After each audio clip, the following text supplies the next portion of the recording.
आप कर्मों के विषय में तो अवश्य ही जानते होंगे, परंतु कई दर्शकों का यह प्रश्न होगा या कभी न कभी आपके मन में भी यह प्रश्न आया होगा कि हम कर्म तो करते हैं, लेकिन कर्म करने के उपरांत भी हमारे साथ बुरा क्यों होता है और हम न चाहते हुए भी दुखों से क्यों घिर जाते हैं। इसका उत्तर विस्तार पूर्वक श्री कृष्ण ने अर्जुन को उपदेश के रूप में दिया था। इसके अतिरिक्त आपको इस प्रस्तुति में यह भी पता लगेगा कि संसार के सबसे बड़े सुख कौन कौन से हैं जो आपके जीवन में अवश्य होने ही चाहिए।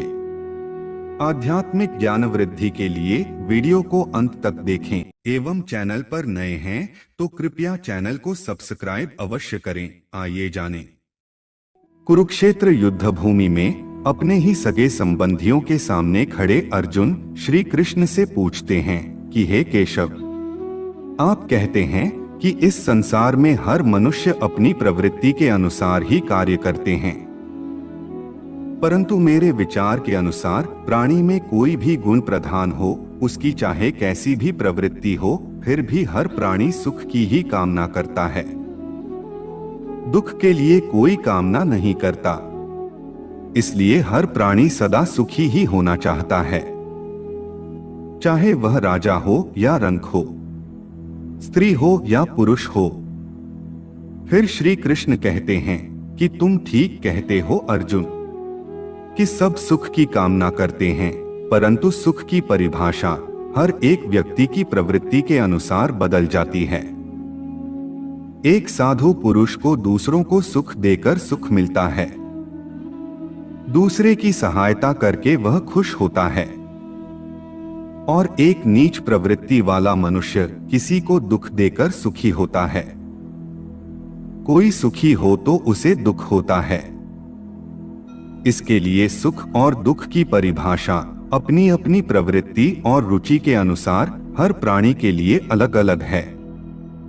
जब भी जीवन में दुख आता है तो व्यक्ति उस दुख के कारण बंध जाता है, क्योंकि वह सुखी तो होना चाहता है, लेकिन उसके जीवन में आया वह दुख उसे सुखी नहीं होने देता।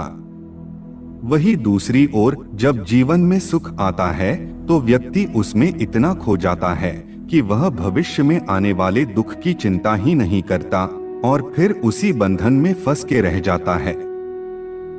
भगवत गीता में जब अर्जुन ने भगवान श्री कृष्ण से प्रश्न किया कि हे केशव, अगर मैं युद्ध भूमि में मेरे सामने खड़े अपनों को मार दूंगा तो मुझे पाप लगेगा और इसलिए मैं युद्ध नहीं करना चाहता।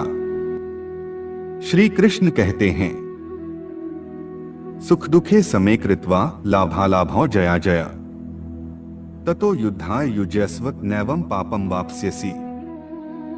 इसका भावार्थ है, तुम युद्ध से मिलने वाले लाभ और हानि, सुख और दुख को एक समान समझो, फिर तुम्हें कोई पाप नहीं लगेगा। इसी तरह इस संसार में सुख और दुख दोनों ही हमें बंधन में डालते हैं। शास्त्रों में बताया गया है कि जो भी व्यक्ति अपनी आत्मा का कल्याण चाहता हो उसको आस्तिक बनना चाहिए और भगवान की पूजा करनी चाहिए, परंतु सुख में व्यक्ति भगवान की पूजा नहीं कर पाता और दुख में भी नहीं कर पाता, इसलिए सुख और दुख दोनों ही बंधन में डालते हैं। भगवत गीता में बताया गया है कि सुख और दुख मौसम की तरह आते जाते रहते हैं, इसलिए प्राणी को इन्हें झेलना सीखना चाहिए।